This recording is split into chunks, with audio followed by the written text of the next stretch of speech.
Hey, what's up, Vespa amigos? This is Steve from Vespa Motorsport down here in San Diego. It's a sweltering day out, but it's equally hot inside because we're going to be talking about the brand new Vespa Primavera. This bike launched and debuted as a 125 in Europe about a year ago. It's the latest and greatest from Vespa, aside for the 946. But basically, this bike is going to carry the 150cc family of Vespas into the next probably 10 years. The LX is gone, the S is gone, the LXV will be gone shortly. This is the new redesign, completely new engine, new cosmetics, new trim, new you name it. You guys are wondering, where's Robot? Robot stage right. This is gonna be kind of pulling in on that Primavera right now, and we're gonna go over some of the in-depth features. So again, stay tuned. Here we go.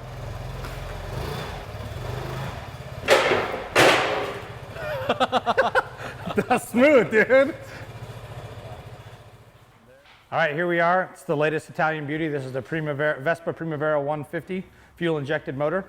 It comes in 5 different colors for North America. This color is called the Azzurro Mare Chiaro. It's kind of a beautiful metallic blue. You can kind of see on the back end, body-wise, it takes some of the styling cues from the Vespa 946 with the indent panels here on both sides, the left and the right. Looks pretty elegant. Flush turn signals, nice tail light with a chrome bezel around it. Look at the back of the frame as it kind of teardrops and drops off pretty sharply. That's the most radical rear end of any of the modern Vespas, very much so like the 946. Good size floorboard, good passenger foot pegs, good room for the driver's feet there. Robot, what can you tell us about the front of the scooter? Has some of the styling cues of the 946. This new chrome trim finish that they've been using on some of the new bikes. It's got unbelievable fit and finish. It's very nice.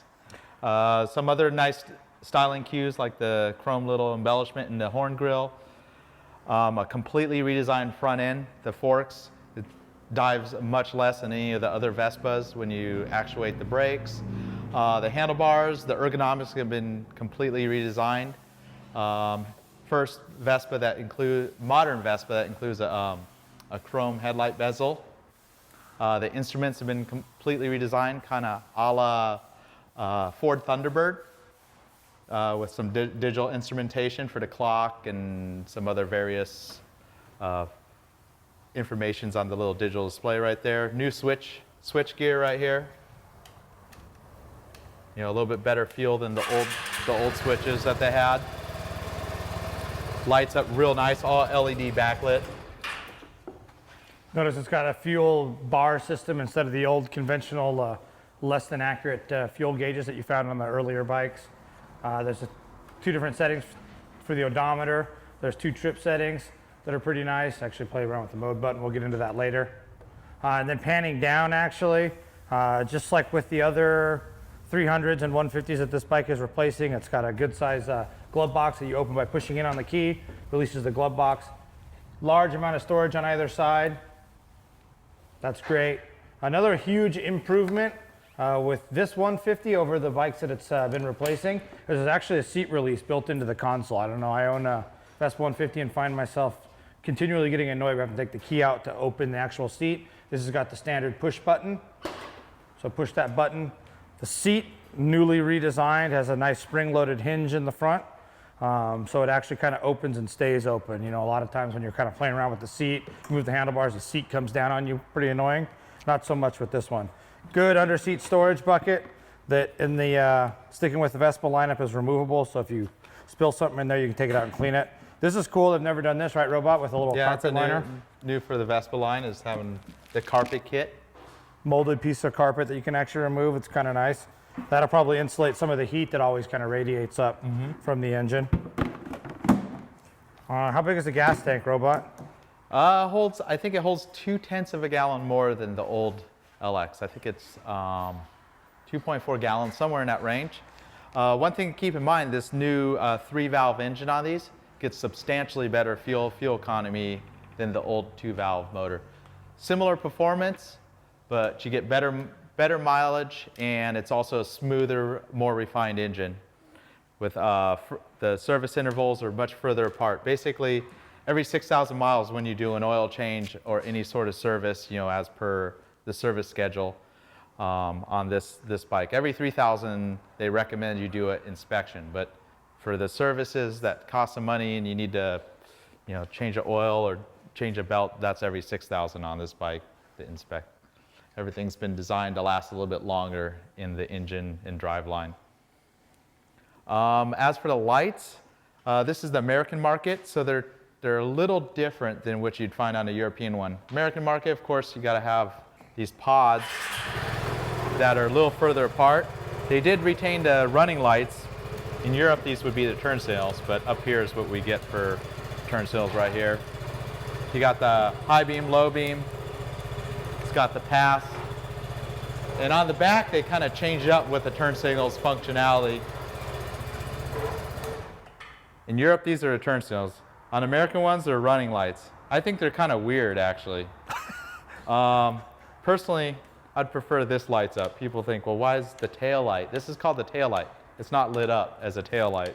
Basically, that's your brake light right there. And there's your tail or running lights. Then you got your turn signals. So a little different, something unique for the American market. Standard, actually, they've relocated the battery. Normally on the 150s, it was back up higher up. Now it's in the center console, a la the GTS 250, 300, even the GT200's had it down there. Yeah, kind of lower center of gravity. Anytime you add anything that has some mass and you put it along the line of between the two axles, you kind of lower the center of gravity of the whole overall vehicle. Tire sizes changed on the rear for the 150. These that now have 11-inch rear tire. Oh, okay, cool. 11-inch in the front, same as the LX and S. They've had the 11-inch ever since the LX was introduced, but the 11-inch rear is a new size for this bike here. Cool Primavera badging, all of the script style, kind of pays homage to the original Primavera that came out in 1967. That was historically always a great selling bike for the Vespa family. They made a vintage Primavera from 1967 all the way until like the mid-90s, really.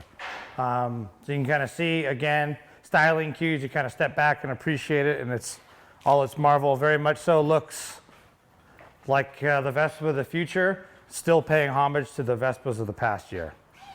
Very, very well-designed scooter. Fit and finish, the best yet of any Vespa, really, honestly. Wouldn't you say, Robot? Yep, right on par with the 946. It's kind of this is basically built on the same architecture as the 946. Basically, the backbone of the frame is all the same items that you find in 946. It's got the newer engine mount system, very similar to the GTS. It's a lot, isolates the engine vibration, but also retains kind of a rigid feel. That's like a new upgrade for the 150, 125 Vespas. The older ones were kind of flexy and not so good. They've kind of just improved everything to refine the overall package of this scooter. Cool. Let's come in close, cut, and kind of see some of the features up close and personal. All right, welcome to Primavera School 101. We're going to get down and dirty, super technical. Here goes Robot. First of all, talking about the instrumentation, the handlebar configuration, because that really is what makes this bike look that much trickier and advanced than the bike it's replacing. Robot, take it away. All right. Again, the refinement level is much higher than any other 150 Vespa. Got the new instrument cluster design, kind of veering from the same shape they've used on the LX and GTS. It's well over 10 years old. All LED backlit, kind of looks really nice at night, kind of blues and whites. It's just looks really nice and it's elegant. Kind of looks like a much higher end, high-end car of some sort. It's the shape of a happy, smiling mushroom. Oh, there you go. I haven't seen that one. Look at that. That's what I see cool. it from my vantage point. Nice thing is this is built a lot better. There's no longer the little clock battery that go out. All the time I get scooters coming through here. Like, why does my clock not work? Oh, you got to replace this clock battery, and it takes you 18 minutes to dig into this dashboard to replace it. 18 billable minutes to change that out. But this one, so this clock is actually tied into the electrical system. So as long as the battery works, the clock works, right? Uh-huh. I noticed too, there's also the odometer. It's got a trip odometer, total miles, so it's got a little bit more. The trips are nice. You could kind of chart your fuel economy, right? Yeah, chart your fuel economy, or just if you're measuring, you could set 2 of them. Basically, I mean, this is a brand new bike, so it's got 0 miles on the odometer. But if you go to any of these trips, this mode button I'm pressing, that's what's toggling through the 3 modes, basically odometer, trip A, trip B. And if you wanted to reset the odometer, you just actually hold down the mode button until it resets, but it's already at 0. So that's how you would reset trip A or trip B, right? How would you set the clock on this one, Robot? People always ask that question. It's a little different. Go to total miles, which is your odometer mode. Ignition's on, scooter's not started, doesn't, hold the mode button. And we're gonna set it. That's 11 p.m. here. So it's 11 p.m., but you can see it just timed out. But if I hold it again, hold it for about 3 seconds. Let's change it to 11:30 or 12:30. Okay. So I'm just toggling it through. There's 11. Hold down the button again until it toggles to your minutes. And 16. So I'll add one more. And then hold it down again until the clock just stays solid. And there you go. Now the clock's set. One thing about this odometer or the speedometer is the outside scale is actually the kilometers. The inside scale is miles. Right now the odometers are set to miles. You can see the little miles on there. If you ever need to change it from kilometers to miles or vice versa, you want to turn the ignition switch off. Put your finger on the mode button. Turn it on. It needs to be just about 2 seconds. I'm still holding I'm going to release the button after 2 seconds after turning the ignition on. So I'm turning on. 1, 2, let go of it. Now it went to kilometers, so kms. So, again, it has 0 on it, so it's not reading anything. But so you do the same process to switch it back to miles. We'll toggle back to miles here. So 1, 2, miles now. You got to do it short. If you hold it too long, it doesn't actually change it. Notice the kill switch is in the same spot, pretty standard for all North American scooters. Nice reconfigured mirrors. They look nice adjustability, good quality chrome. Again, look at how tightly finished the rubber caps are. Again, just everything fit and finish wise is actually quite a bit nicer on this one. You've got all the dummy lights inside the dash, right, Robot? Yeah, check engine light, check oil engine light, low oil light. low fuel light probably. Yeah, there's turn signal indicator right there. The low fuel light's actually right there. Your high beam, once you start it, the headlight, actually to conserve the battery power, the headlight doesn't come on until you start the scooter. So you got your high beam right there. This is actually pretty cool. This is common on a lot of scooters, a lot of European cars. We can actually flash the high beam. You see that there? I can't think of any real Piaggio products have had that, but none of the Vespas have actually had that. It's actually pretty cool. It's a good way to signal drivers. I like it. Another little hidden light right there, that little dot right there actually flashes when the ignition is off, just kind of a security immobilizer light. Let's turn the ignition off so we can see that So happen. you can see that. It's kind of... So it kind of blinks quick once little flash, every yeah. second and a half or something like that. And again, just like all the other Vespas, these are chipped keys. So, there's the master key and the program key. So the only 2 keys that will start this bike are these 2. And that's basically what that light is indicating to a potential thief, really. It's a nice anti-theft and security kind of thing. And to show you, the keys are out, kind of, the bike, it's not, the column's not locked, but you can actually open the seat, the electrically actuated seat. Keys aren't in it, the scooter's not running. Open the glove box.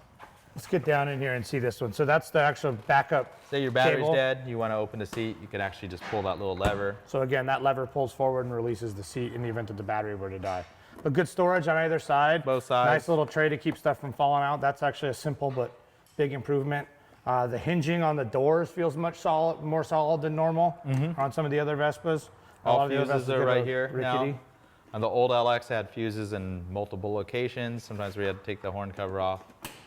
So pretty much close that up, and you can turn your handlebars to the far left, and we'll go ahead and put the key back in and go ahead and turn it counterclockwise. Pull the key out. Now it's locked. Column's locked. Can't open the glove box, and the seat release button is locked out. It's electronically locked out, so you can't open the seat by pressing that button. So the scooter's safe to be parked. Another thing that's pretty cool, kind of pan down here to the front, there's like the little accessory hook that pulls out. Because the Vespa LX has always had that built into the seat, but that's a super handy practical little feature. So when you're buzzing along, hook a bag of groceries there, extra helmet, kind of whatever. It's more a little technical. Show you where all the business of the scooter is. Pull the bucket out. Let me bust out my little flashlight. I don't know if it's going to blow out the camera. How's it look, Scott? That's all right. So there you go. You kind of see the engine. Fuel injection system's completely different on this scooter. It's like a new injection system for Piaggio. It's just the individual throttle body. The actual electronics are up front that control it. This is for the American market. This is the evaporative emission system. Kind of traps the fuel vapors. Generally, they don't have too many issues on these Vespas. I would suggest leaving it alone. It's already there, protecting the environment for you. That's important. Piaggio, go green. One other accessory that you can get, we'll have the part number up here. You can get the seat cover. They don't have the seat cover. Basically, the seat cover goes in here, and there's a little rivet that holds it in place. Pretty cool feature, standard on a lot of the Vespas. People don't realize this a lot of times. You see these two little spikes. That's designed so you can hook the D-ring of your helmet on that. The helmet hangs down there. You close the seat, lock the seat, and your helmet's secure. So in this case, Robot's badass dirt bike helmet, no one's going to steal that thing. Feels so ugly. That's right. It's so ugly, it's so dirty. Not the most common scooterist helmet, but it gets the job done. But that just goes to show, like a bike with that large a chin still fit on there with the seat closing easily. That's actually a good sign.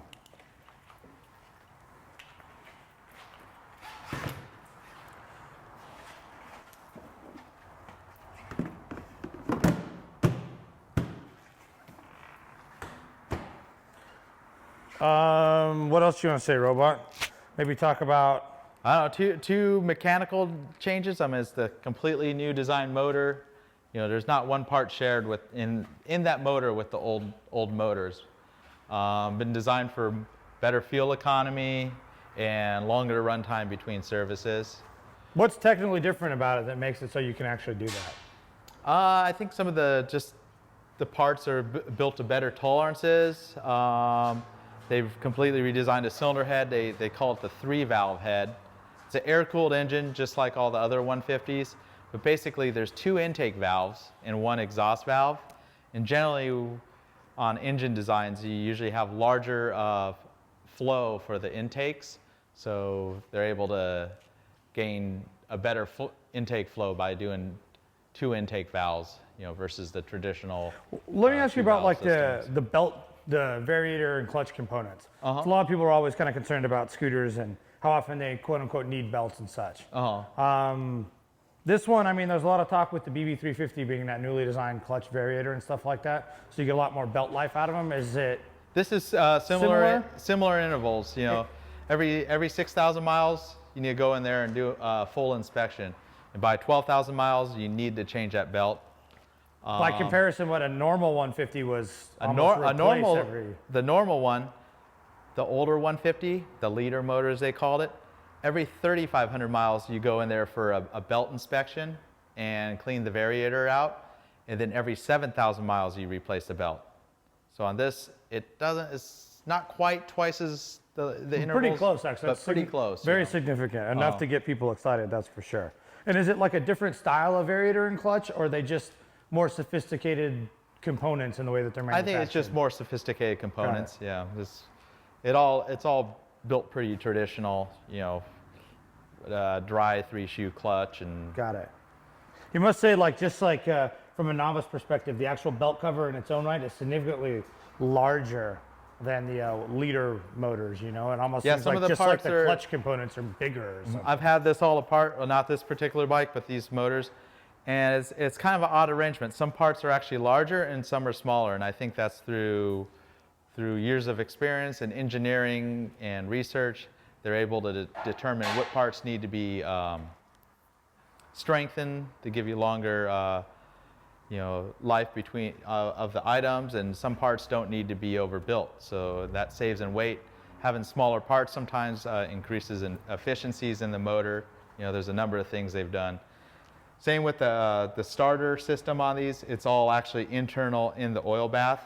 The old 150s and 50 engines, they've had this system called it's all dry. There's nothing lubricated. It's called the starter Bendex, and that gear is like prone to failure on those engines. This engine, they go to a one-way clutch that's in an oil bath, and they have way less way fewer problems. Same system that's used on the 300 Vespa, any of the larger Vespas. Any idea what this weighs? Similar weight. I don't know. Like 250 or thereabouts? Somewhere in that range, yeah. Doesn't feel any. Actually, riding around feels a little lighter, and you can tell because they've moved some of the mass down lower, and that kind of gives a bike a lighter feel when you move. We can mass, kind of, such as the battery, the fuel's a little bit lower, but the overall scooters, I mean, similar ride height of the old LX. yeah, but the one thing I'd say the seat height is right around 31, 32 inches or something like that. Yeah, it's a good inch and a half off the ground just with the center. Yeah, stand. that's true, actually. Good point.